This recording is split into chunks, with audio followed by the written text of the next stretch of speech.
Entonces, nos quedó pendiente el teorema de Taylor de primer orden con el resto de Lagrange y de Peano, ¿sí? Nos quedó también el teorema de Taylor de segundo orden, también con resto de Lagrange y resto de Peano, y ver máximos y mínimos locales, definiciones de valores extremos, diferencias conceptuales entre lo que es valor local o máximo local, máximo relativo, valor extremo, ¿no? ¿Cuáles son las diferencias que hay entre? Porque parecen lo mismo, dado que las definiciones que les voy a dar son como muy parecidas, pero hay que analizarlas para saber cuál es la diferencia, ¿no? El teorema del extremo, condición necesaria, ¿sí? Punto crítico de funciones, que es un punto crítico, ¿sí? Y que vamos a ver lo que la definición de matriz hessiana, ¿sí? Y conexión entre punto crítico y matriz hessiana, y bueno, tenemos que ver también el criterio de la segunda derivada, y ahí le pararía si es que nos da tiempo, ¿no? Que no creo que nos dé tiempo de ver todo esto. Bueno, vamos a comenzar. La cuestión aquí es que nos quedamos la clase de ayer con este ejercicio. De hecho, ni lo vimos, ¿no? Pero aquí lo que se desprende es de lo que vimos ayer, que fue el teorema de Taylor o el desarrollo de Taylor para funciones de RNR. Eso lo vimos ayer, ¿sí? Entonces, este nada más es un ejemplo de esta parte. Y la forma en la que se usa el teorema de Taylor es, como les había yo comentado, es para aproximar funciones, ¿sí? No es para otra cosa, es aproximar una función con un valor definido a un punto determinado. Entonces, en este caso, vamos a ver qué pasa cuando tenemos, por ejemplo, una función que es el logaritmo, ¿sí? Con a igual a 0.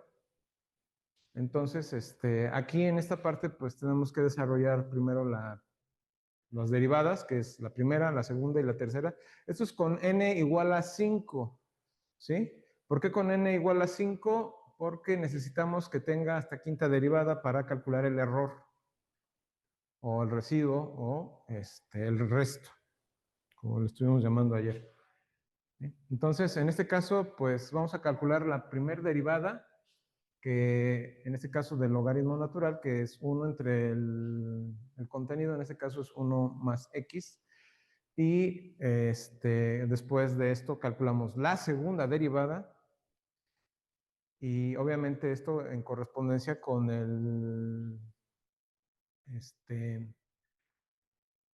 con la condición del cociente, ¿no? Para las derivadas. Y así nos vamos hasta la cuarta. La quinta derivada, pues obviamente sería el producto de lo que tenemos aquí, ¿no? En este caso, ya viendo cuánto valen, ahora aplicando el valor de 0 en cada uno de los puntos, ¿sí? Vamos a tener que, para el valor específico del valor de f de x, pues es 0. Para la primera es 1, para la segunda derivada es menos 1, para la tercera derivada es 2, y para la cuarta derivada en este caso es menos 6. ¿Sí? Estos son los valores que surgen a partir de meter el valor de ¿cómo se llama? Las derivadas aquí. Este es el desarrollo de Taylor, ¿sí? En este caso, como podemos notar, una vez que calculamos los valores para lo que estuvimos desarrollando, pues tenemos esto, ¿sí? Este sería el desarrollo de Taylor, de grado 4, y necesitamos el valor de la quinta derivada, ¿sí? Por eso se pide que para n igual a 5, para calcular en este caso el error, ¿sí? En este caso el residuo que lo definimos así. Para el caso del resto, sí, simplemente sustituimos, ya una vez que tenemos el resultado, pues, ¿qué es lo que vamos a hacer ahora? Pues lo único que nos queda es calcular la aproximación. En este caso, la aproximación con el logaritmo, ¿sí? De logaritmo en 1.2, ¿sí? Con x igual a 0.2. Entonces,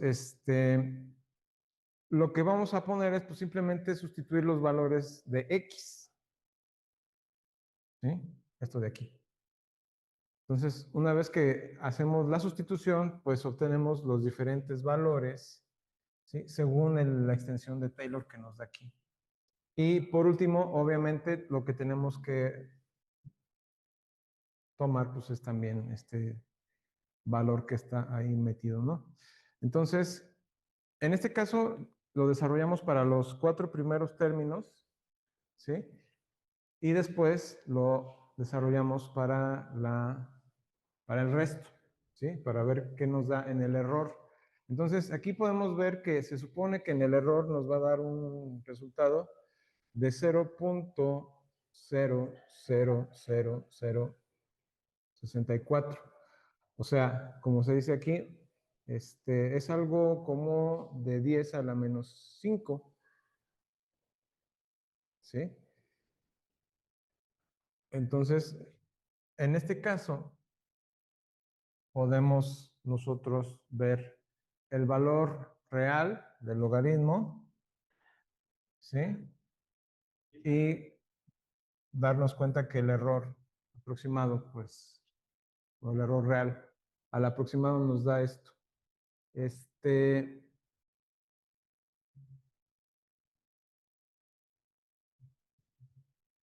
Esto nada más es una aproximación, recordarlo, ¿sí? Podemos mejorarla, sí, se puede mejorar, podemos utilizar otros métodos de aproximación también, pero esto ya requiere de otro tipo de enfoque, ¿no? Entonces, en este caso, nada más para Taylor, pues podemos hacer, en este caso, este contexto. Se pueden desarrollar otros esquemas para otras cuestiones más específicas, pero en este caso, nada más es un ejemplo, ¿sí? Bueno, un tercer ejemplo, ¿sí? Este es... mm, bueno, este me lo voy a saltar porque habla del puntos críticos y todavía no bueno, hablando de puntos críticos en términos de funciones de R en R, ¿qué recuerdan de lo que es un punto crítico? Para funciones de R en R, para irnos introduciendo a estas cuestiones de máximos y mínimos. Se supone que ya lo vieron, ¿no? En cálculo 1, les digo, una cosa es que lo hayan visto y otra cosa es que se acuerden. ¿Sí? Bueno, punto crítico quiere decir que tenemos un término que no es ni valor extremo ni máximo. Bueno, no es un valor extremo en pocas palabras. ¿Qué quiere decir que no sea valor extremo? Que no sea ni máximo ni mínimo, sino que sea simplemente un punto donde no podemos decidir si existe la derivada o si existe la derivada, entonces el valor es cero. ¿Sí? ¿Por qué? Porque de lo que se habla es que la derivada, en este caso, en el punto x0, es igual a cero. ¿Sí? ¿Eso qué significa? No significa que existe un máximo o que existe un mínimo, porque la otra es esa, ¿no? Cuando nosotros tenemos un máximo, igual, en el punto señalado donde se da en este caso voy a marcar x0', ¿sí? En este contexto tenemos un máximo, ¿sí? En el otro contexto, pues tendríamos...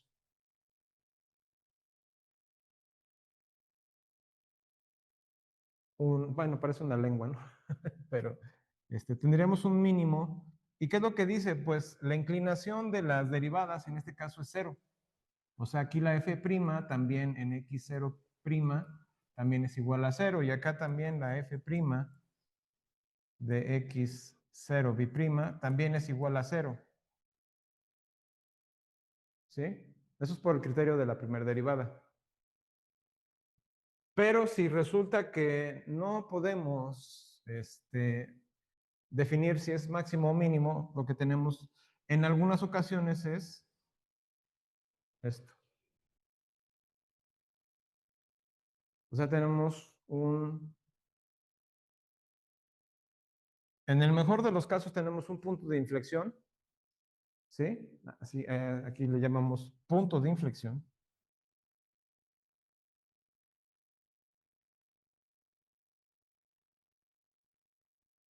Punto de inflexión. ¿Y qué es lo que representa? Pues simplemente es un cambio en la concavidad, ¿sí? Eh, en este contexto, es nada más, si este es el resultado, pues aquí la derivada tiene, en ese punto en particular, x0, o sea, aquí, en x0, tiene valor de cero, o sea, la inclinación es cero de esa recta tangente ahí, en ese punto en particular. Parece que me da algo semejante a un máximo o un mínimo, pero no es un punto. Esa es la definición de punto crítico. ¿Sí? Entonces, valor extremo es cuando tenemos un máximo o un mínimo. Ahorita lo vamos a ver con más detalle, pero para funciones de Rn en R. Entonces, en este contexto, para funciones de R en R, pues ya tenemos ahí más o menos el refresh. ¿Sí?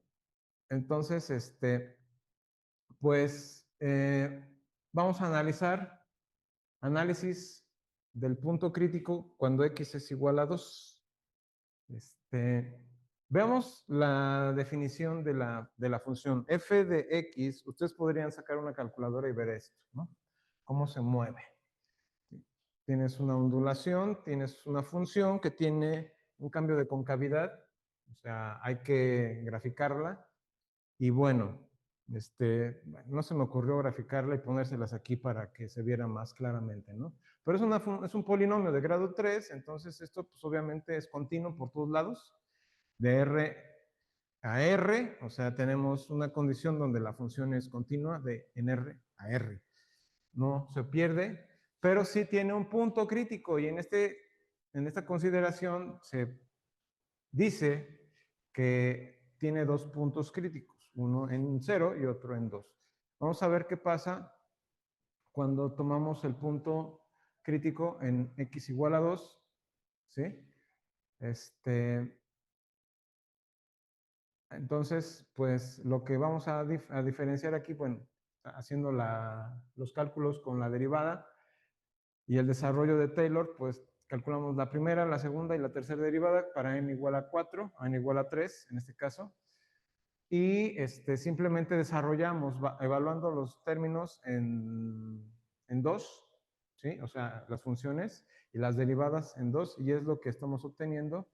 En el primer caso es 0, en el segundo caso de la primera derivada aplicado en 2 es 0, y en la segunda derivada y en la tercera derivada el valor es 6, ¿sí? Entonces, sustituyendo estos términos en Taylor, pues tenemos esto de acá.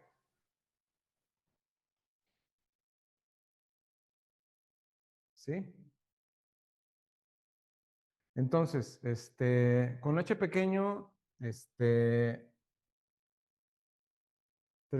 cuadrada, ¿sí? Tenemos h cúbica y 3h cuadrada van a ser mayores que 0, con h distinto de 0, entonces, por tanto, x2 es un mínimo local en este caso, supuestamente, ¿no?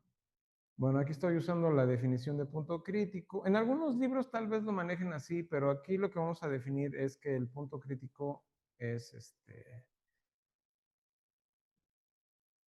algo que no se puede, no se puede decir. Bueno, Aquí lo estoy usando de esta forma.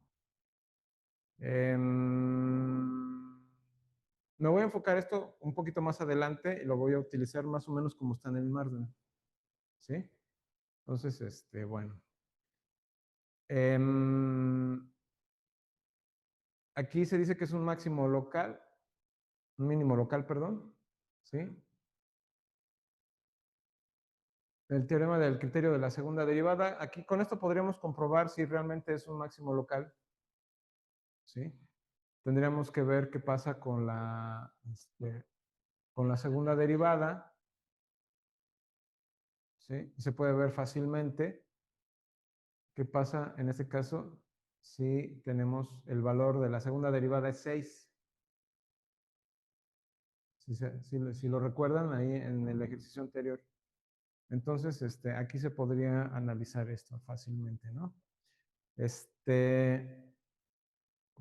Usando el teorema de Taylor de orden 2, ¿sí? ¿Qué es lo que vamos a ver? Pues para h suficientemente pequeño, el signo de f de a más h menos f de a, ¿sí? Va a estar determinado por este dicho.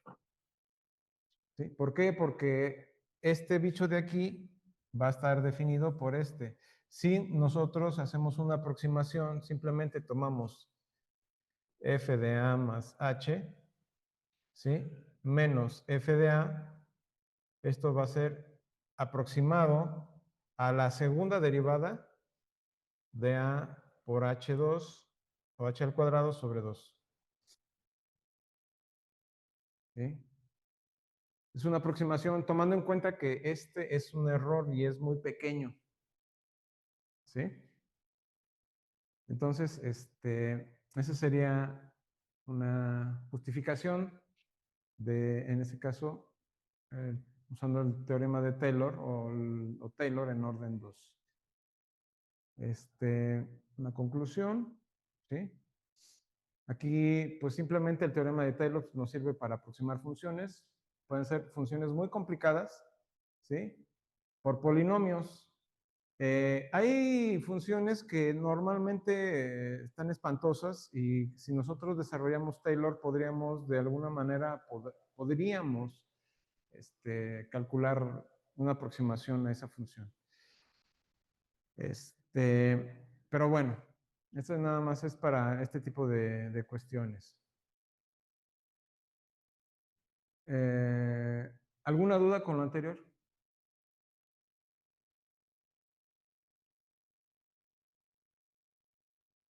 ¿Seguros?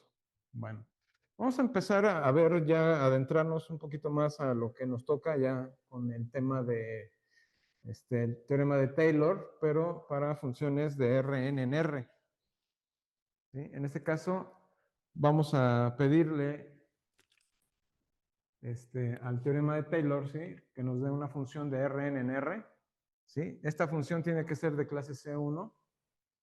¿Sí? O sea, tiene primera derivada y también es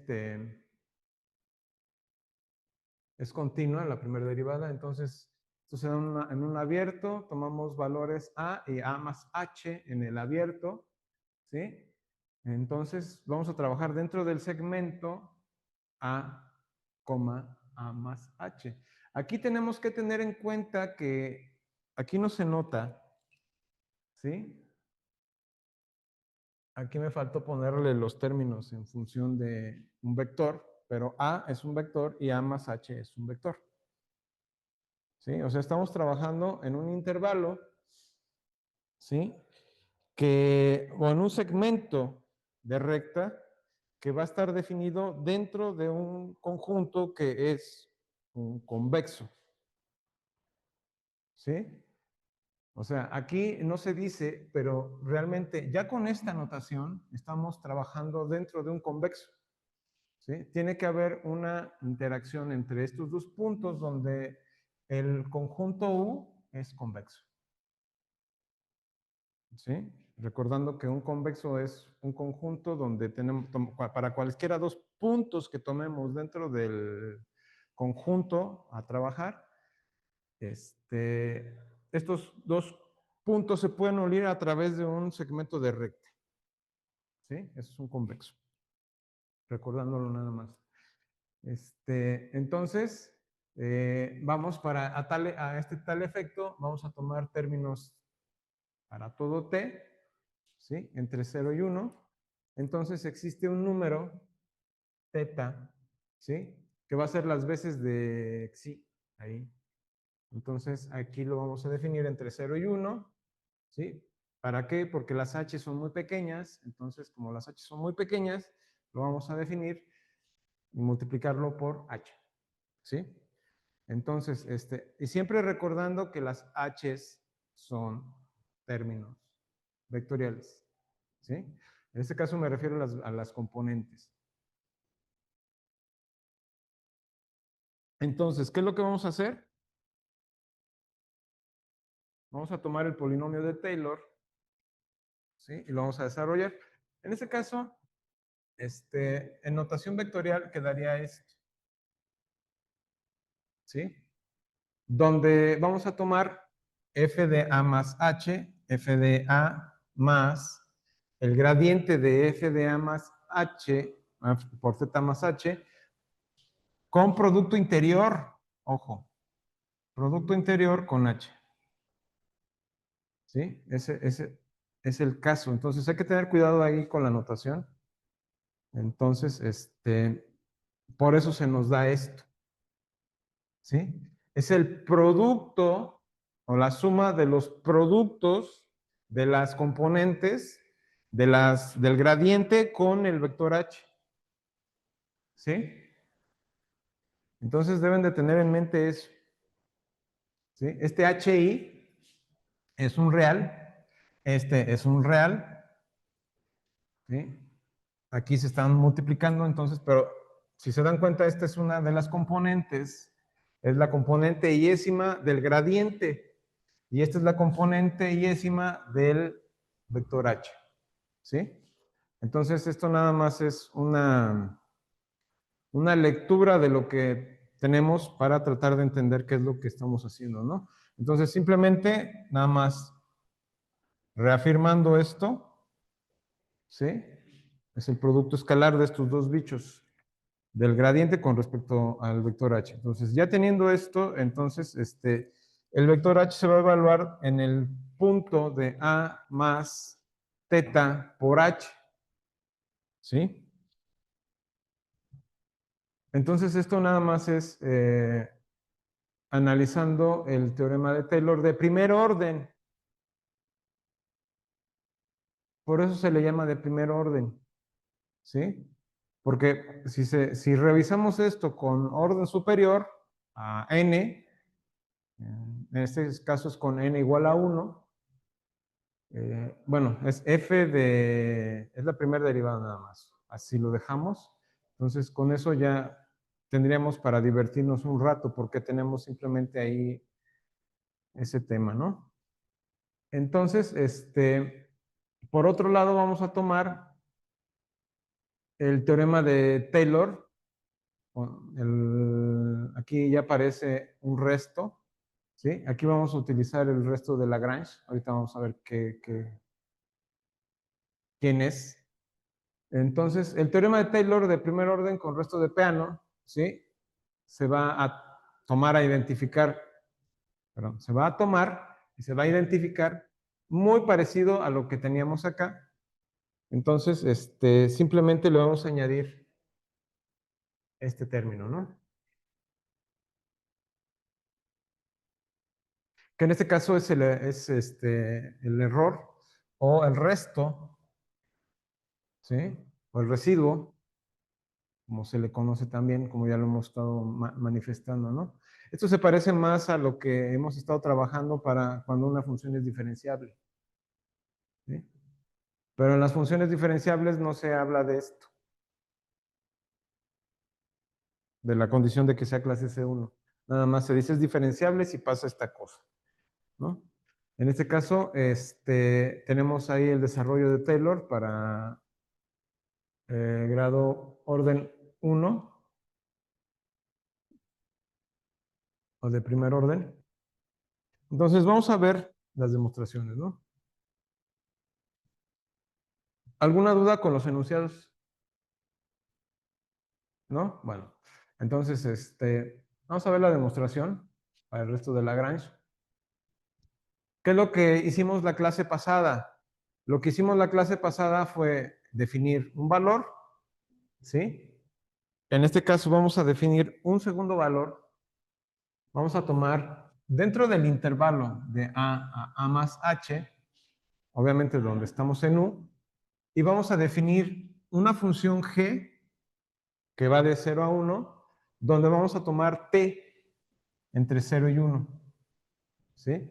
Entonces, g de t se va a definir como f de a más t más h. O sea, y aquí t va a ser la variable. ¿Sí? Porque a más h es un punto. O sea, es un punto en el intervalo. Entonces, t, ¿qué es lo que hace? Pues hace variar a este punto, ¿no? Hace que se mueva. Pero ahí lo que realmente se está moviendo es el valor ahí. Como si fuera una x. Entonces, bueno, ya le acabo de decir, ¿no? Esto permite que t se recorra entre 0 y 1, ¿no? Con respecto a más h. Entonces, en el primer caso, ¿sí? Vamos a tomar, como ya definimos la función g de t, ¿sí? Tomamos dentro del segmento a más h, ¿sí? Dentro del conjunto U, ubíquenlo, ¿sí? Es como tener un conjunto en R2, ¿sí? Y tomamos un punto por acá y este es A y este es A más H. ¿Sí? Entonces, a lo que me estoy refiriendo siempre ha sido esto. ¿Sí? Entonces, esos dos puntos, de esa forma, entonces por el teorema del valor medio, ¿sí? ¿Qué va a pasar? Bueno, tomamos, aplicando el teorema del valor medio, entre 0 y 1, ¿sí? Aplicamos G a 1 y G a 0. Entonces, existe un teta, aquí recordando que existe un teta dentro del contexto del teorema del valor medio, existe un teta entre 0 y 1, ¿sí? Que evaluándolo dentro de la derivada de G, ¿sí? Pues lo único que me queda es esto. O sea, tengo el producto de estos dos bichos, ¿sí? Entonces me queda la derivada de G evaluado en teta, nada más.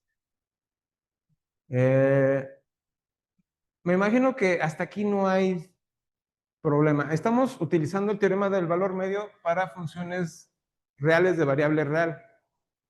No estamos usando otra cosa. No estoy usando el teorema del valor medio que vimos en... Aún no todavía. ¿Sí? Entonces, estamos usando el teorema del valor medio de Lagrange para funciones de RNR. No estamos haciendo nada aparte. Entonces, ya con esto, simplemente estamos jugando con estos términos. Entonces, evaluamos la función g en 1. ¿Sí? Si evaluamos la función g en 1, esto es lo que nos debe de dar f de a. ¿Por qué?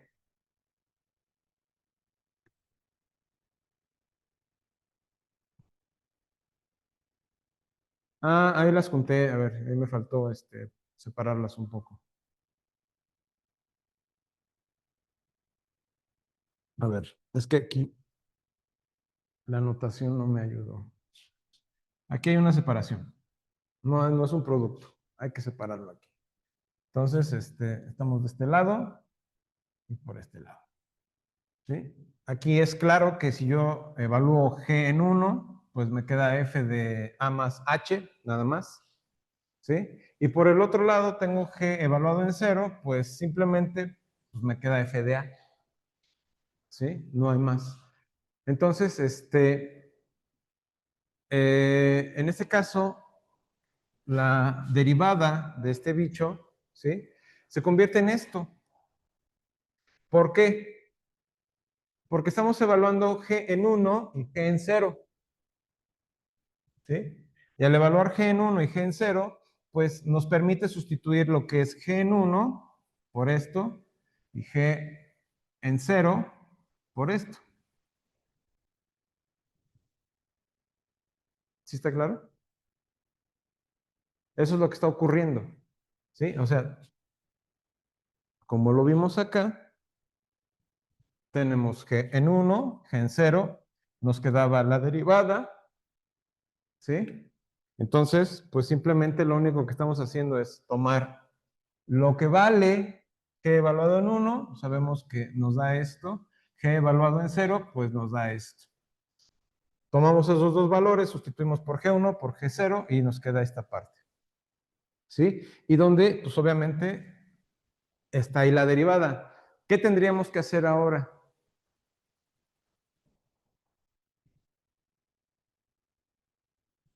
Bueno, lo que tenemos que hacer es calcular la derivada de este bicho. ¿Sí? Pero como es una función que está con respecto de t, entonces, ¿qué es lo que va a ocurrir? Pues nos va a generar una función definida por la regla de la cadena para funciones, una composición de una función de Rn, de R en Rn y otra función de Rn en R. La función de Rn, perdón, de R en Rn es esta, y la función de Rn en R, pues es la f, ¿no?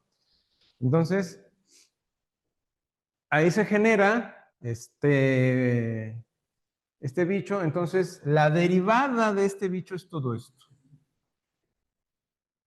¿Sí está claro eso? Si no, para explicarlo. ¿Sí se entiende o no se entiende?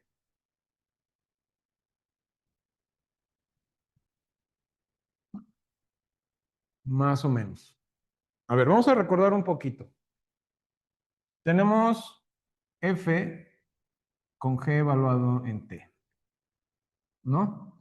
En este caso, una función de g de t para una derivada en ese contexto, ¿sí?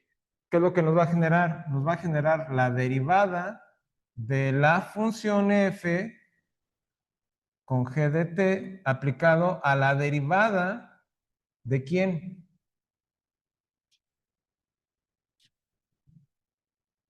Es un producto escalar.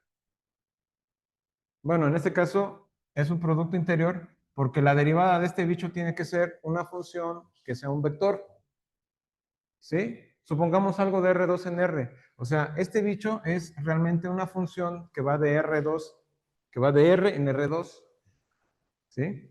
Entonces, G de t es igual a G1 de t, G2 de t. Entonces, si yo calculo la derivada, pues es simplemente la derivada de los componentes.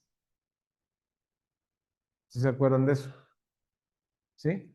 Entonces, la derivada de este bicho me va a generar la derivada de G de t.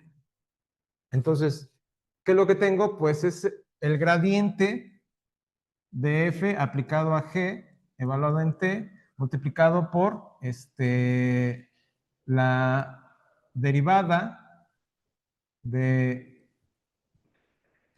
g de t con respecto de t. ¿Sí? Pero la derivada es un vector.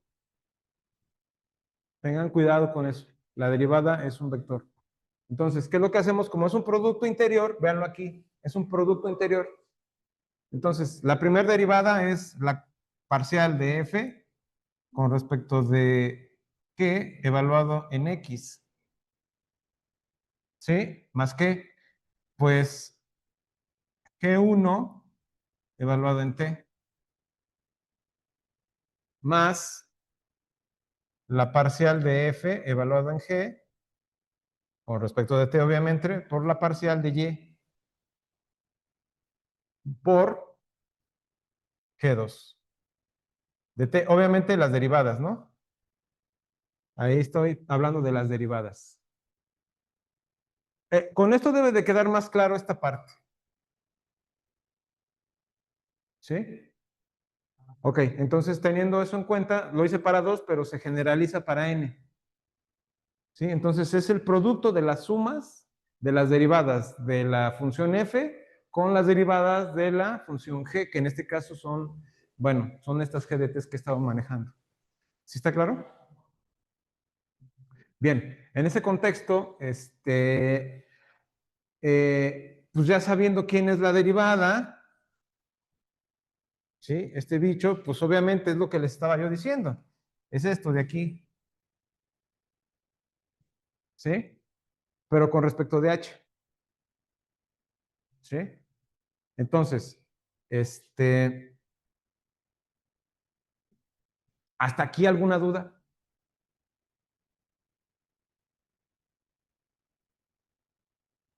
¿Todo bien? Ok. Bueno, entonces, ya viéndolo de esta forma, podemos entonces saber quién es ahora, ¿sí?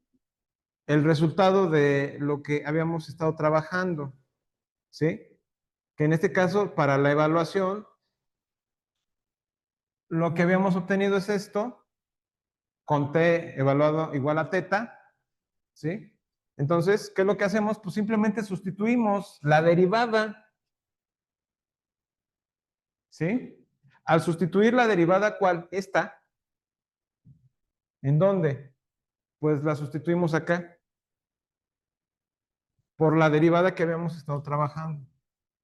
Entonces, ya con esto podemos ver que esta misma derivada que habíamos calculado se corresponde a f de a más h menos f de a, ¿sí? Y lo único que hacemos es pasar f de a al otro lado, o sea, sumamos ceros de los dos lados y obtenemos lo que queríamos demostrar en el caso de, en el primer caso,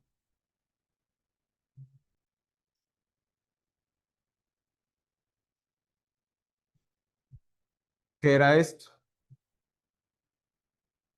O sea, lo que demostramos ahorita fue esto.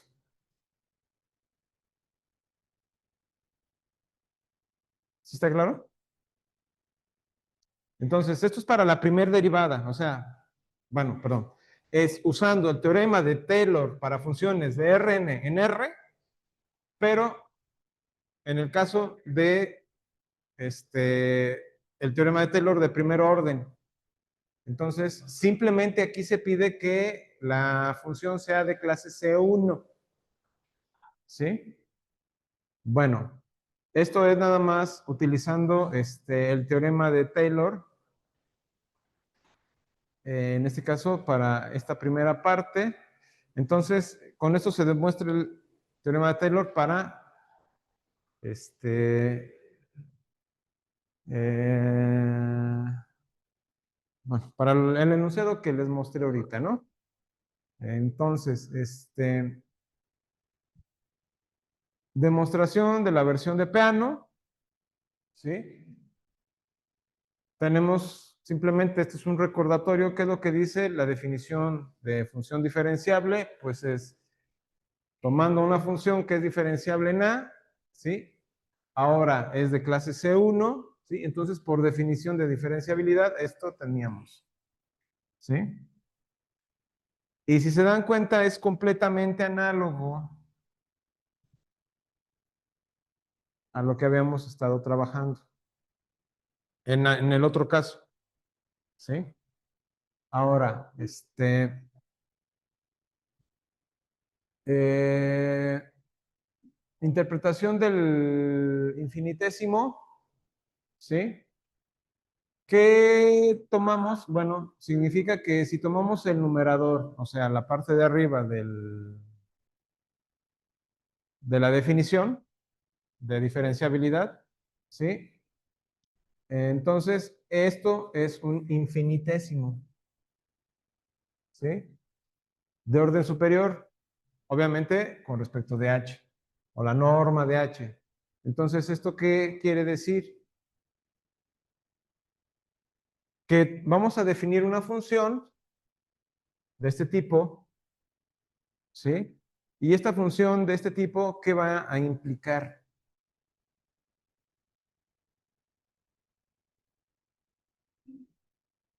Esta función tiene que jugar las veces del resto. Tiene que ser muy pequeña, ¿sí? Por eso se le llama infinitésimo. se le llama infinitésimo, porque si se dieron cuenta ahorita con los otros trabajos que hemos hecho de Taylor, ¿sí? Los restos que son muy pequeños. El resto, el residuo o el error son términos muy pequeños, ¿sí? Entonces, esta diferencia de términos, ¿sí? Lo vamos a definir como esto. Entonces, esto me da pues, simplemente el error, ¿sí? Que es el que hemos estado usando en otros contextos. Entonces, ya con esto, yo puedo, bueno, ya podemos entonces, pues simplemente llamar a esto, ¿sí? Utilizamos la definición de función diferenciable, ¿sí? Y sabemos que para h igual a 0, este tiene que irse a 0.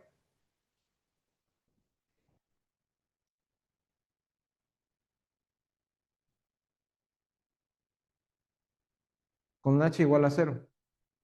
Esto no lo mencionan aquí en el texto, ¿sí? Entonces aquí hago un pequeño desglose más de esto, ¿sí? Entonces, hay que tener cuidado con este bicho porque se puede malinterpretar. Se dice, bueno, pues definimos esto, y dice, bueno, pues así lo dice el libro, pero ¿quién es? Es un infinitésimo, este es un error, un residuo, un resto. Es muy pequeño, con h muy pequeña. Entonces, simplemente lo único que estoy haciendo es reiterar que estamos trabajando con un valor muy pequeño, ¿sí? Entonces, por eso se le llama a todo esto infinitésimo. ¿Sale? Nada más.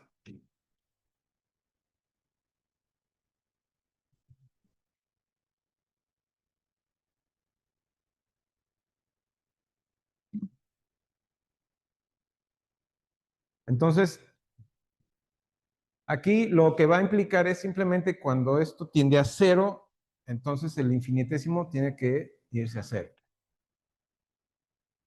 Obviamente esto nos define el teorema de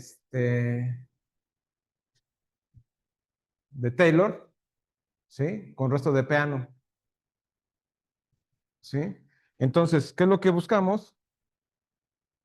Que este bicho sea una aproximación muy buena, ¿sí? O tiene que ser una aproximación muy buena.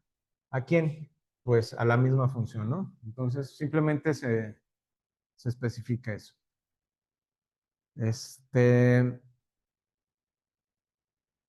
Ahora, esto como lo mencioné ayer, estas aproximaciones son muchas veces locales, ¿sí? O sea, basamos todo nuestro enfoque en un intervalo, ¿sí? Y las funciones se pueden aproximar. Hay algunos ejemplos por ahí en internet, pero ahorita les voy a hacer uno así muy rápido aquí. No sé, una función que hace algo así. Si yo me fijo en esta parte, en este punto y en este punto, ¿sí? Con el teorema de Taylor yo puedo desarrollar una aproximación que sea, pues, algo así.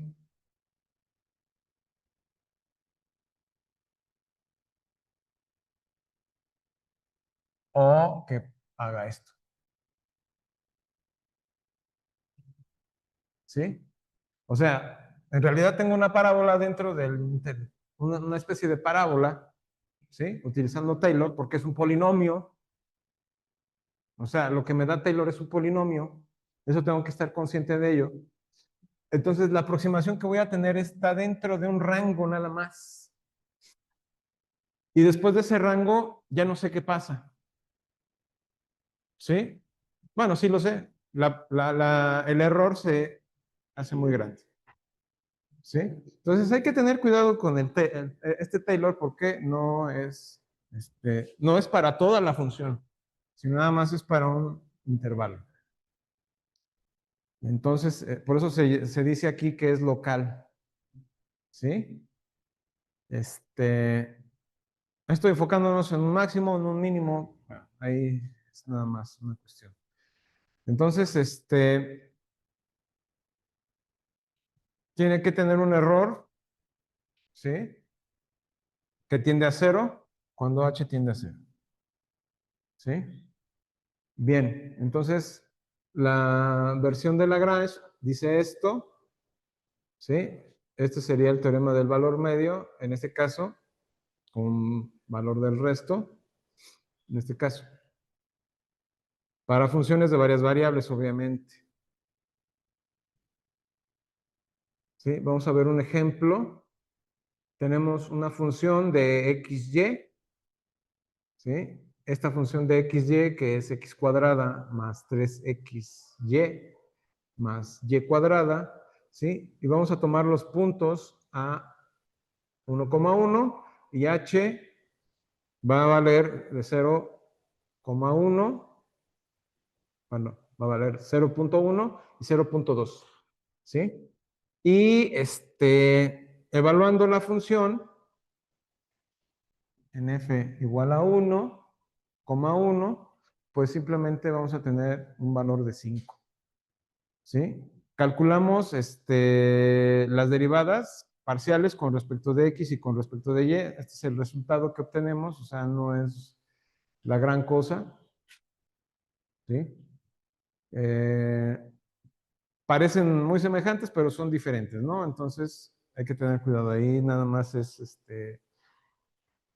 la forma en la que está definida la función. En el caso del gradiente, ¿sí? Nosotros vamos a tomar el valor de teta más h sumado al valor de a. Entonces, lo que tomamos ahí es el valor de teta, ¿sí? No lo damos todavía, ¿sí? No lo definimos, sino que simplemente definimos el valor que va a dar h, ¿sí? Entonces, en un primer caso será para 0,1 y en otro caso será para 0,2. ¿Por qué? Porque es lo que vale. En el caso estamos trabajando con una X y en el otro caso estamos trabajando con una Y.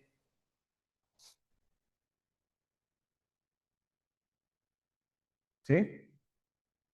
Entonces, simplemente sustituimos datos, sustituimos valores. Esto es para el gradiente de la, bueno, este es el resultado de la derivada parcial con respecto de X. Y este es el resultado de la derivada parcial con respecto de Y. ¿Sí? Y estamos en ese mismo caso sustituyendo los valores. Entonces, aquí nada más es retomar esto, ¿sí? Y recordar que el primer dato sería con respecto de X y el segundo dato con respecto de Y, lo mismo acá. ¿Sí? Tomando esto, nada más hacemos las cuentas. Tenemos esto en ambos casos. ¿Sí? Y ya teniendo esto, ¿qué es lo que vamos a hacer ahora? Bueno, tenemos que sustituir estos términos en cada uno de los valores. Ahora, ya lo sustituimos para f en 1,1. Ahora lo vamos a sustituir en los diferentes términos. Bueno, en el mismo término. Aquí parece que son diferentes, pero es exactamente lo mismo, ¿no? Entonces, aquí lo único que va a pasar es que, pues esto se convierte en esto, sustituyendo los valores, ¿sí? Y al final, pues lo único que nos queda es esto, ¿sí? Esto sustituyendo los valores de f con 1,1, que sería lo que estamos viendo como a más h, ¿sí? Entonces, tomamos el valor del primer término, que es 1, y el segundo término, que es 1, o sea, el valor de x igual a 1, el valor de y igual a 1, y luego para x igual a 0,1, y luego para y igual a 0,2. ¿Sí? Entonces, eso es lo que está pasando. Entonces aquí nada más pueden checar las cuentas, revisarlas si son muy rigurosos. Y al final lo único que tenemos que verificar es qué pasa si hacemos el cálculo directo. ¿Sí? O sea, si sustituimos estos valores directamente, vamos a obtener esto. ¿Sí? Entonces, ¿esto a dónde nos lleva? Si se fijan, aquí ya hay una aproximación más o menos buena. O sea, sin darle todavía valores a teta, tenemos una aproximación más o menos buena, suponiendo que teta es igual a 1, nada más ahorita. Suponiendo que teta es igual a 1, sumando esto, me daría 6.72.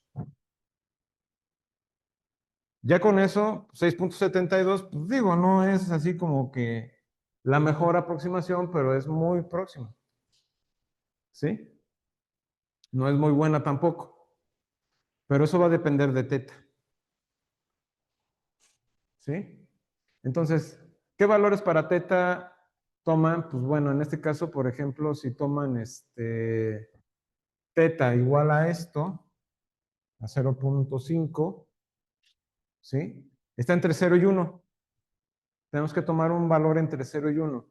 No puedo tomar el valor de 1 directamente porque estamos dentro de un abierto, ¿sí? O sea, si estamos calculando derivadas, si estamos trabajando t dentro de una derivada, t tiene que estar dentro del abierto. ¿Sí está claro?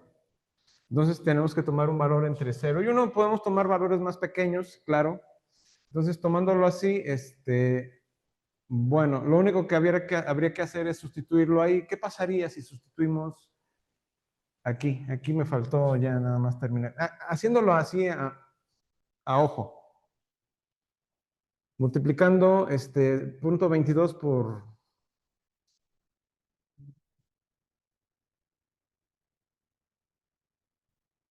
En este caso, no va a variar porque lo único que va a hacer es multiplicarle teta 0.5 a este.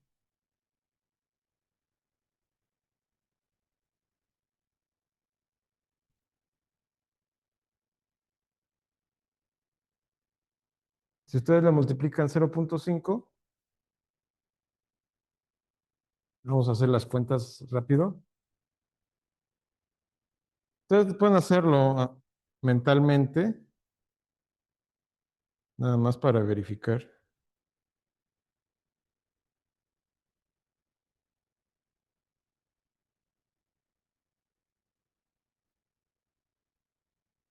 ¿Qué les da?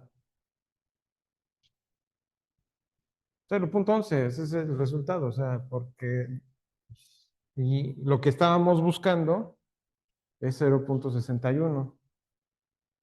O sea, la aproximación sería la misma, ¿sí? En ese caso serían equivalentes. Pero obviamente dependiendo de los valores de teta que tomamos, en este caso si tomamos 0.5, pues nos da el resultado exacto, ¿sí? Bueno, ¿alguna duda con todo esto? Ese es un ejemplo nada más, ¿sí? Este, ejemplo 2, vamos a hablar de una aproximación. En este caso,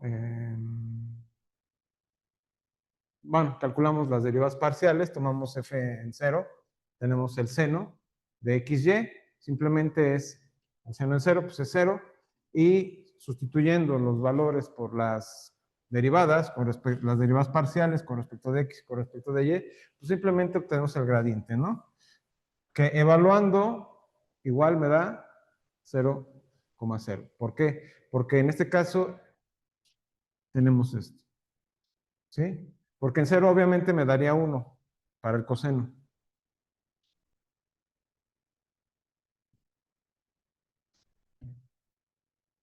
Aplicando el teorema de Taylor con resto de Peano, ¿sí?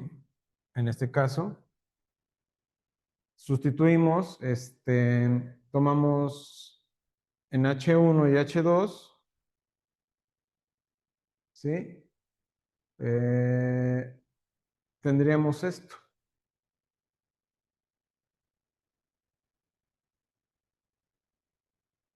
A ver, ¿qué es lo que estábamos viendo? A ver.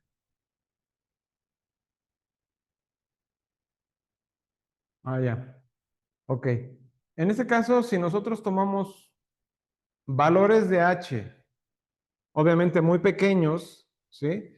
Sustituyendo estos términos en peano, o sea, con lo que demostramos con el resto de peano, esto lo tenemos que ver, bueno, sí. Em,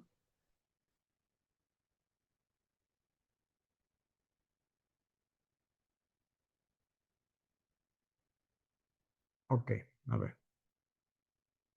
Si sustituimos estos términos, obviamente esto me da cero, pero me quedaría este término, me quedaría el error, ¿sí? Entonces, en el error, ¿qué es lo que podemos notar ahí?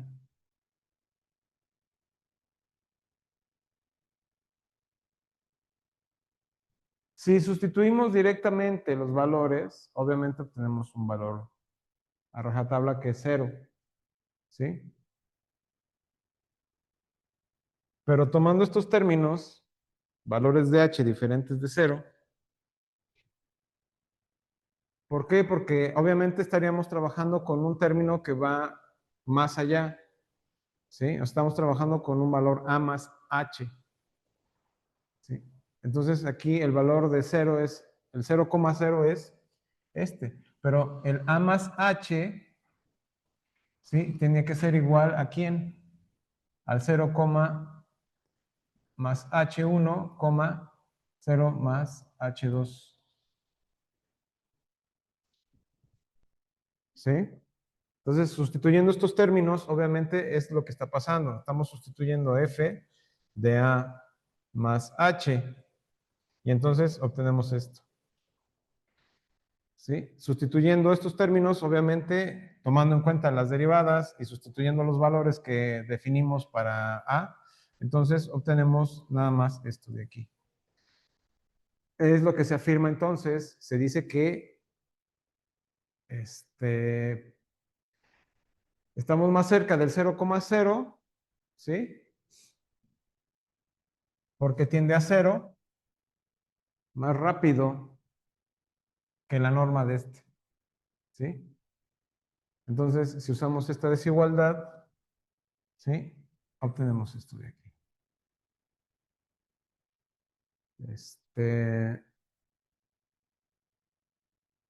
Pero bueno, nada más es una conclusión.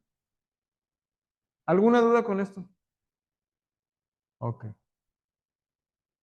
Bien, esto es lo que define la tabla de las versiones. En este caso tenemos la versión de Lagrange, ¿sí? Nos dice, tomamos una función de clase C1, o sea, estamos dentro del teorema de Taylor de primer orden, ¿sí? ¿Cuáles son los enfoques que tenemos? Bueno, tenemos que son de clase C1, ¿sí? Y solo diferenciable, ¿no? Puede ser cualquiera de los dos casos, pero trabajándolo en el caso de C1 sería lo ideal. Ahora, en el resto, pues aquí trabajamos simplemente con esto y acá trabajamos con esto. Alcance global, cualquier H con el segmento U, entonces la aproximación es exacta, aquí es asintótica, ¿sí? Entonces, el teorema del valor medio, bueno, aquí surge el teorema del valor medio, aquí tenemos una aproximación lineal, ¿sí? Este, este es con cualquier H, este es simplemente con valores locales, entonces varía. Bien, teorema del valor medio como caso especial, bueno, pues es lo que hemos estado trabajando todo el tiempo, ¿sí? Esto es para funciones de RNR. ¿sí? Aplicación inmediata. Esto pues, ¿a dónde nos conduce? Pues simplemente a tomando un conjunto conexo, pero para funciones de R en R, ¿sí? Entonces podemos definir si la función es creciente o es decreciente. Obviamente podemos hacerlo de forma local. ¿Qué otra? Bueno, aquí habla de monotonía, ¿sí? F es monótona, ¿sí? Y bueno, teorema de Taylor de segundo orden. Este está más complicado, ¿sí? El teorema de Taylor de segundo orden con resto de Lagrange, ¿sí? Es muy parecido al anterior, pero aquí, ¿qué es lo que tenemos? Bueno, aquí en lo que tenemos es que nos vamos a enfocar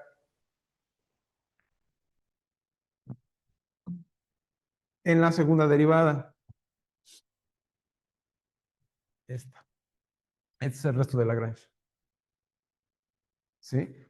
Entonces, se pide que tengamos una función de clase C2, es una función de Rn en R, definida en un abierto U, ¿sí? Entonces, obviamente, esto quiere decir que tenemos derivadas parciales, ¿sí? Ahí a la mano. Y en el segundo caso, vamos a tomar valores A y A más H, ¿sí? Dentro del segmento definido dentro del conjunto, en este caso conexo, convexo, ¿sí? Y obviamente lo que vamos a buscar es una aproximación de Taylor, pero con este bicho. De grado 2, obviamente.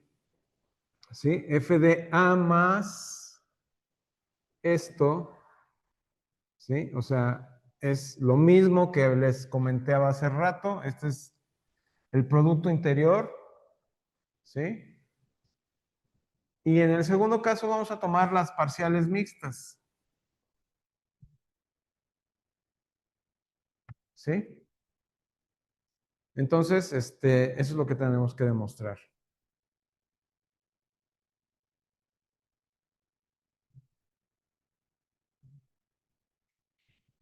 O sea, aquí nada más es el producto interior,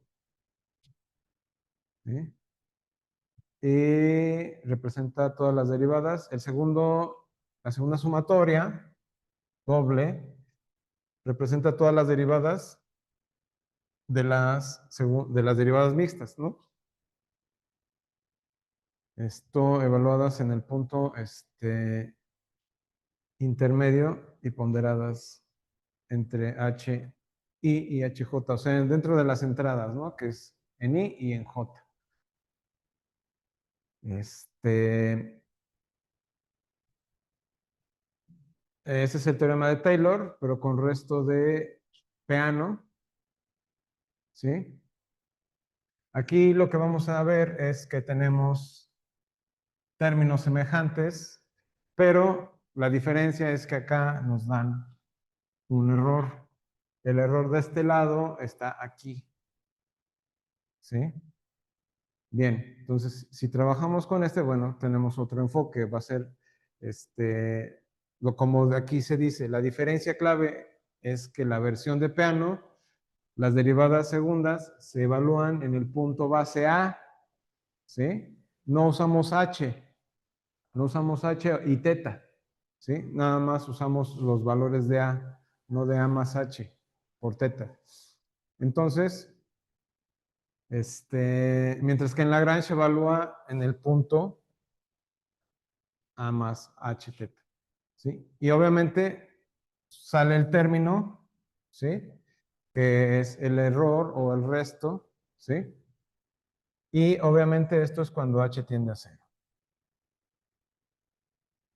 Entonces, esto se va más rápido, o sea, esto tiende más rápido a cero. ¿Por qué? Porque el error está al cuadrado, ¿sí? Entonces, imagínense si tomamos el teorema de Taylor, pero de grado 3. Se pone mejor todavía, ¿sí? Pero bueno, nos vamos a quedar aquí porque las demostraciones son un poquito largas, un poquito más largas, ¿no? Entonces, para el caso de Lagrange, para las funciones del resto de Lagrange, ¿sí? Vamos a definir una función que, ¿sí? Tal que g de t, o sea, la función g va a estar definida entre 0 y 1, y la regla de correspondencia va a ser esta, ¿sí? Entonces, esto es sabiendo que si tenemos f de clase C2, entonces G hereda esa cuestión, ¿no? Es de clase C2 entre 0 y 1. Bien, entonces, tomamos G de clase C2 entre 0 y 1, aplicamos el teorema de Taylor clásico de orden 2, ¿sí? Ojo, aplicamos el teorema de Taylor, el clásico, el de funciones de R en R, ¿sí? O sea, aquí ya nos estamos apoyando con funciones de R en R. Entonces, si tomamos este caso, entonces lo que vamos a desarrollar es esto, ¿sí? Esto simplemente es la definición del teorema de Taylor evaluado entre 0 y 1, ¿sí? Entonces, existe un teta, ¿sí? Y esto es para Lagrange, recordando que es para Lagrange, el resto de Lagrange. Entonces, este teta va a afectar al término que está en grado o que es de orden 2, donde está la segunda derivada. En este caso, ¿qué es lo que vamos a obtener? Pues simplemente sustituimos los términos. G de 1, pues me da esto. G evaluado en 0, me da esto. ¿Sí? La derivada de G evaluada en 0, pues obviamente me da esto. ¿Sí? ¿Por qué? Porque aquí ya estamos trabajando con las parciales. ¿Sí? Entonces, ahorita vamos a ello. Entonces, en este caso tengo esto. Esto nada más es sustituyendo. ¿Qué va a ser? ¿Qué va a salir de aquí? ¿Qué ven que es lo que... ¿Qué pueden definir a partir de esa última ecuación?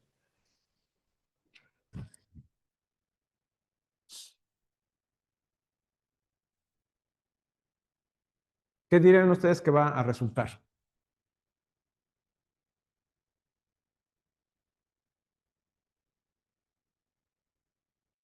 Si hemos estado trabajando con esto, pues simplemente si paso f de a para el otro lado, voy a obtener nada más del otro lado las derivadas. ¿Sí? Entonces, en el caso de la primera derivada, ¿sí? Es exactamente lo mismo que ya habíamos manejado. ¿Sí? Ya no lo voy a volver a explicar, ya lo dije. ¿Sí? Entonces, calculando la primera derivada es la suma de las derivadas parciales multiplicado por el contenido de lo que está aquí adentro, ¿no? O sea, la derivada de eso. Teniendo en cuenta eso, pues simplemente ya habíamos visto que teníamos el gradiente multiplicado por el vector h. En este caso, si nosotros evaluamos esto, ¿sí? En 0, pues obtenemos esta parte. Porque si teta o t es igual a 0, pues simplemente obtenemos el valor de a. ¿Sí? Bien. ¿Alguna duda con esto? No, ¿verdad? ¿Alguna duda? ¿No? Ok. Entonces, ¿qué pasa con la segunda derivada? Bueno, tenemos que calcular la derivada de la suma de estos bichos, ¿no? Pues al calcular la derivada, pues tomamos estos términos, ¿sí? Entra la derivada con respecto de t, ¿sí? Y va a ser su trabajo. ¿Por qué? Porque al derivar esto, lo que buscamos es precisamente aplicar el teorema de la regla de la cadena. ¿sí? Entonces, aquí, al aplicar el teorema de la regla de la cadena, va a generar las derivadas parciales. Por eso se obtienen, si se dan cuenta, ¿sí? Van a salir de aquí las derivadas parciales con respecto de t y, obviamente, las h's que están por ahí, ¿no?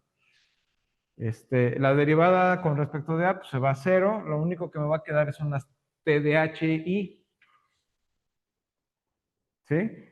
Entonces, al derivarlas, pues me queda simplemente HJ, H1, H2, H3, H4, H4 hasta HJ, ¿sí? Eso hasta N. Entonces, esta es la segunda derivada,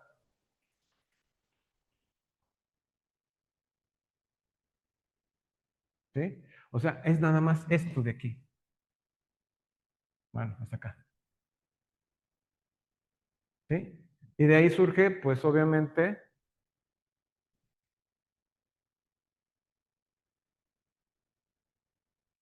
que ya te acabaste. Ah, no, que apreté otro botón. Entonces, a ver, juntando las dos sumas, me queda esto de aquí.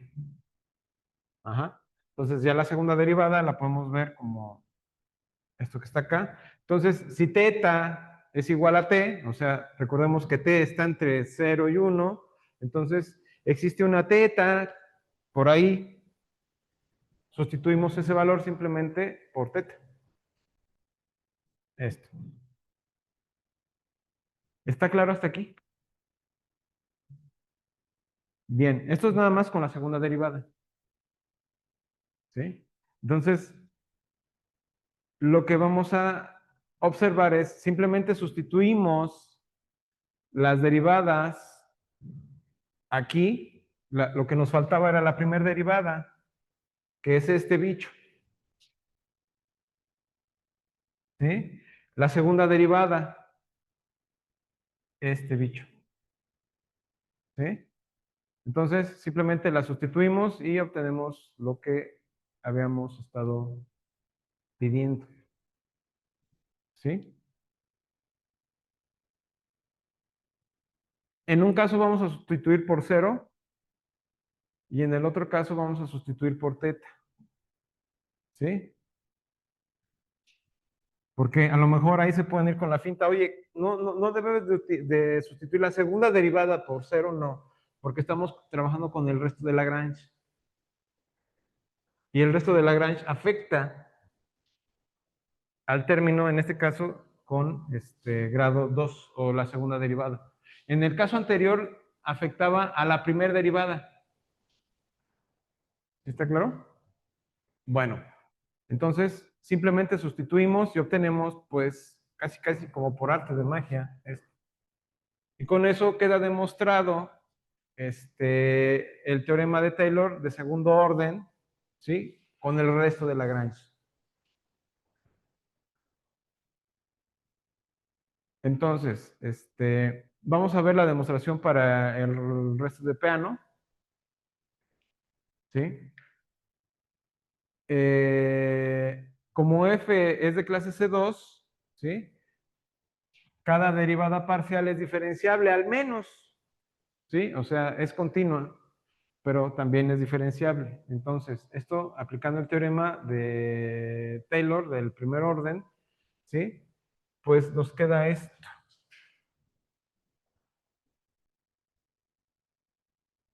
O sea, aquí ya estamos utilizando el criterio anterior, ¿sí? Porque estamos basándonos en una función f que es de clase C2. Aquí estamos aplicando el teorema de Taylor anterior, o sea, el de clase C1. ¿Sí? No estamos aplicando el resto de Lagrange aquí, no. Estamos aplicando el teorema de Taylor de primer orden, pero con el resto de Peano. ¿Sí? O sea, esto se corresponde como en el caso de las derivadas de orden superior, que si tenemos la derivada de orden 1, Cuando derivamos nuevamente esa derivada, pues tenemos que hacerlo con respecto a la definición de derivada. ¿Sí? En ese caso ya habíamos definido esto mismo, pero para el resto de perdón, de Peano. ¿Sí? Entonces, es simplemente tomar aquello que demostramos en su momento y ponerlo aquí. ¿Sí? Así es como se vería, en este caso, la función esta. Ahora, el paso 2 es aplicando el teorema con el resto de Lagrange. ¿Sí? Ya sabemos que f de a es igual a esto. ¿Sí? Aquí le ponemos un gorrito, ¿no? A t para diferenciarlo del anterior. ¿Qué es lo que va a pasar aquí?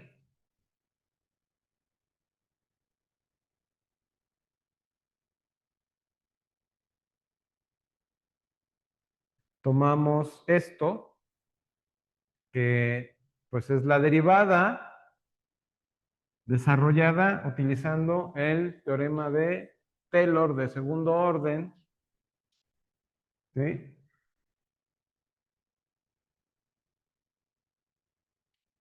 Y lo vamos a meter aquí. O sea, vamos a sustituir ese término por esto, ¿sí? Obviamente teniendo en cuenta que tenemos h por ahí multiplicado por θ, ¿sí? Entonces, si sustituimos este bicho,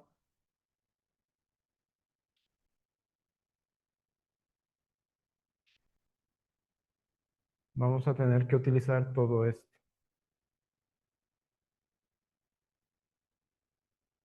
¿sí? ¿Sí está clara la sustitución? ¿O se ve medio marciana? Se ve medio marciana. A ver, es que a lo mejor no han entendido de dónde sale esto. Esto lo veo como una función. Es una función y es diferenciable. Al menos es diferenciable. ¿Sí? Porque f es de clase C2. Entonces, a esta la puedo ver como una función que puedo derivar nuevamente. ¿Sí? Pero en este caso puedo aplicar el teorema de Taylor de primer orden. Perdón, el teorema sí, de primer orden con resto de Peano, que es exactamente lo que estamos haciendo. Estamos tomando prestado del teorema anterior la parte del teorema de Taylor de primer orden con resto de Peano. Y se lo aplicamos a esta función. Por eso queda así. ¿Sí? Teniendo eso en cuenta, esto lo vamos a sustituir en el siguiente caso si nosotros aplicamos el teorema de Lagrange. ¿Sí? O sea, ya demostramos el caso anterior, ¿sí? El resto de Lagrange para cuestiones de segundo. Bueno, tomamos en este caso el de primer orden, nada más. ¿Sí? En este caso tomamos el de Lagrange. Y lo vamos a sustituir aquí para la derivada que habíamos encontrado. Entonces, viendo esto, hacemos la sustitución de derivadas parciales y obtenemos esto. ¿Sí? Hay que introducir, obviamente, la suma dentro de este bicho. La suma va a afectar a este va a... ¿Qué hice? No, bueno, ya me salí.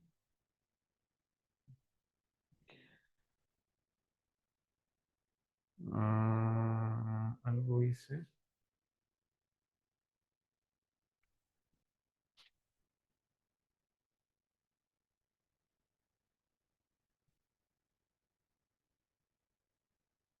Mm, No, ahí tendría yo que poner el... Ah, ahí está. Bueno, entonces, es que la hice más chiquita. Pero bueno, sí, sigue funcionando.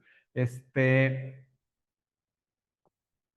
estoy tratando de entender, no de entender, estoy tratando de hacer que entiendan la demostración. ¿Sí? Porque estas demostraciones están, no están difíciles, realmente, nada más hay que entenderlas, ¿no? O sea, nada más estamos haciendo sustituciones, eso es todo. No, la realidad es que no es la gran cosa estas demostraciones, pero se ven muy apantalladoras porque aparecen parciales dobles, aparecen parciales por aquí y por allá y parece muy complicado. La realidad es que no lo es. No es trivial, no es trivial, para nada trivial, pero no es difícil, no es complicado. Nada más hay que ubicarse.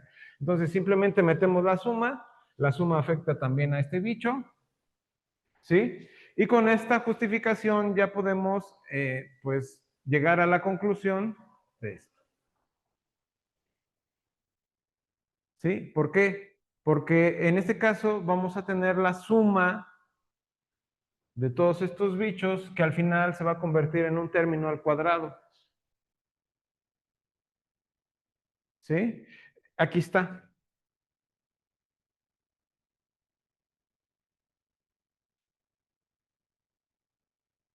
¿Qué es lo que va a pasar? Sacamos el error de h, o sea, OH, ¿sí? De la suma, ¿sí? Y sumamos todos los H1, ¿sí? Y eso nos quedaría como esto. Entonces, obviamente para cada uno de los componentes, ¿sí? Obviamente con teta entre 0 y 1, ¿sí? Y bueno, esto es más pequeño todavía que el anterior. Entonces ya con eso, pues, quedaría demostrada la segunda parte del teorema de Taylor para el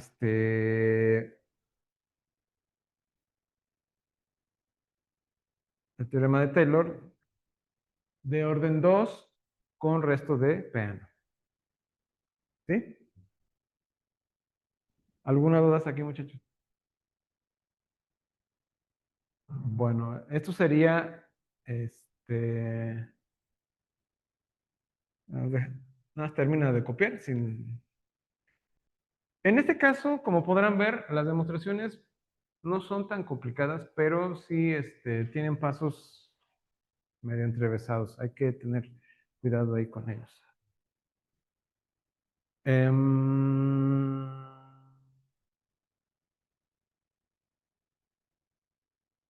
el único detalle que tenemos aquí es el que ya les había mencionado. Como h, la norma de h está al cuadrado, tiende a ir más rápido.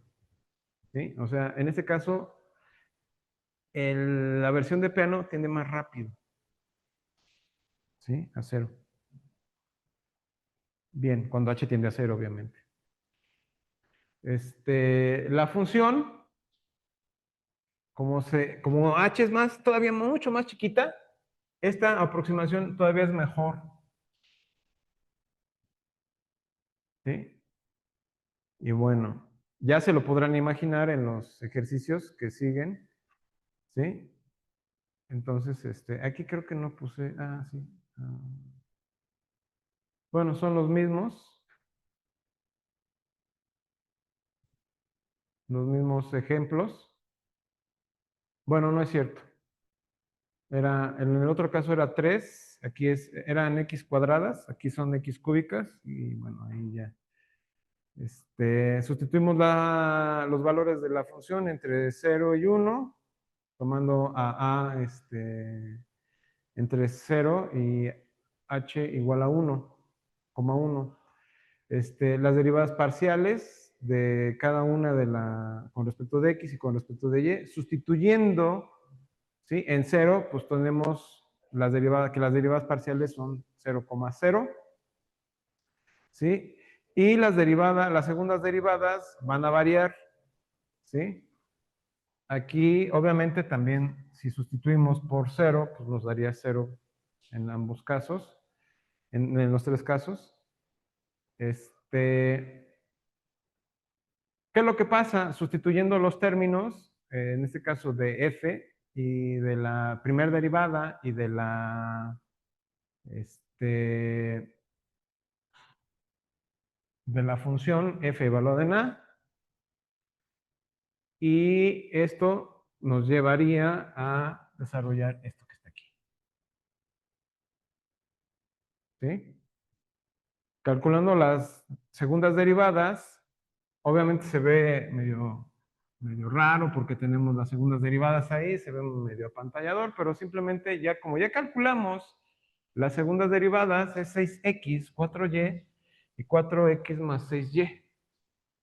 Entonces simplemente lo único que tenemos que hacer es sustituir esas derivadas, abrimos la suma, porque es nada más con respecto a dos términos, ¿sí? Con eso, ¿qué va a pasar? Pues simplemente tenemos que sustituir los términos en cada caso. ¿Y qué es lo que nos queda? 12 por θ. ¿Sí? Es simplemente ir viendo paso a paso cuáles son los términos aquí. Vamos de 1 a 2. ¿Sí? Y simplemente hay que desglosar los términos, que son estos. O sea, no es tanto tampoco. Ya que tenemos eso y llegamos a un valor dado como 12 por θ, ¿sí? Entonces, sustituyendo, fíjense, ya sabemos que f de a más h es 4, ¿sí? Y lo que nos queda de este lado es 12 θ. Entonces, simplemente para saber cuál es el valor de θ, pues simplemente pasamos del otro lado y sabemos que θ vale 1/3. Y θ está entre 0 y 1. ¿Sí? Y con esto, pues, con esto podemos ver que en este caso el teorema de Taylor cumple su función para el caso de Lagrange. ¿Sí? Y vamos a ver el segundo caso. Bueno, tenemos... ¿Sí está claro esto? ¿Sí? Aquí encontramos el valor de θ. Ahora vamos a ver qué pasa con el segundo caso. ¿Sí? Este es un ejemplo para el segundo caso, el caso de Peano. Entonces tenemos el coseno de x por el coseno de y. Tomamos f entre 0 en el 0,0. ¿Sí? Y tomamos el gradiente. También me da 0,0. Calculamos las segundas derivadas. La segunda derivada evaluada en 0,0 me da 1, menos 1, perdón, me da menos 1, menos 1. Y la siguiente me da 0. ¿Sí? ¿Por qué? Porque pues, simplemente son estos los valores que estamos tomando en cuenta para cada caso. ¿Sí? O sea, vamos de aquí a acá, vamos de aquí a acá y vamos de aquí a acá. ¿Sí? Entonces, estos son los resultados. Y sí está claro, ¿no? Que quedamos otra vez con cosenos en las segundas derivadas con respecto de x y de y. Y en el siguiente caso, pues vamos a quedar con respecto a los senos, porque pues son derivadas mixtas. Una vez que hemos calculado eso, ahora tomamos h muy pequeño, h1, h2, ¿sí? Y obviamente esto es evaluando los términos del infinitésimo, ¿sí? Que tiene que ser una aproximación, así como lo habíamos visto, porque estamos tomando otra vez los valores entre 0,0 y h, ¿sí? Entonces, bueno, sustituyendo estos términos, pues me queda esto. ¿Sí? O sea, sustituimos los valores en 1.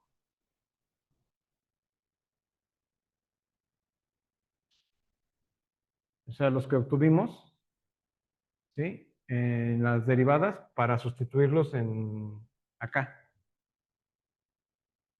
¿sí? Y una vez que lo sustituimos, obviamente hacemos las cuentas, tenemos esto, ¿sí? Entonces, tomamos el valor de f, que es el coseno de h1 por el coseno de h2. Sustituimos, ¿sí? ¿Con respecto a quién? Con respecto a los valores de Taylor que hemos dado acá. ¿Sí? Y metemos los valores de los errores que son con respecto a las coordenadas, estas, que corresponden al error de Peano. ¿Sí? Entonces, pues es más o menos, porque si este es muy pequeño, ¿sí? Me da una aproximación más o menos a esto. También es asintótico. ¿Sí? Bueno.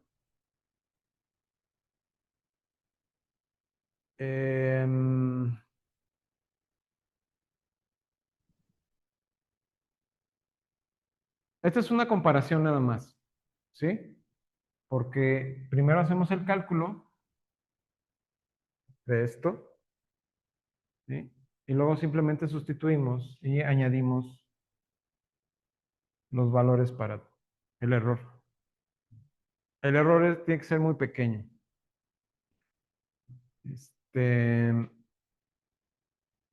Ya sabemos cómo encontrar los valores de H, de OH.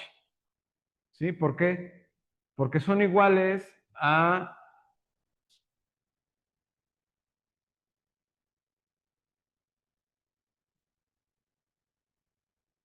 O sea, si tomamos estos términos, y bueno, obviamente también en este caso, ¿sí? Y los pasamos para el otro lado, esto, este sería menos, menos, menos. Y eso sería igual,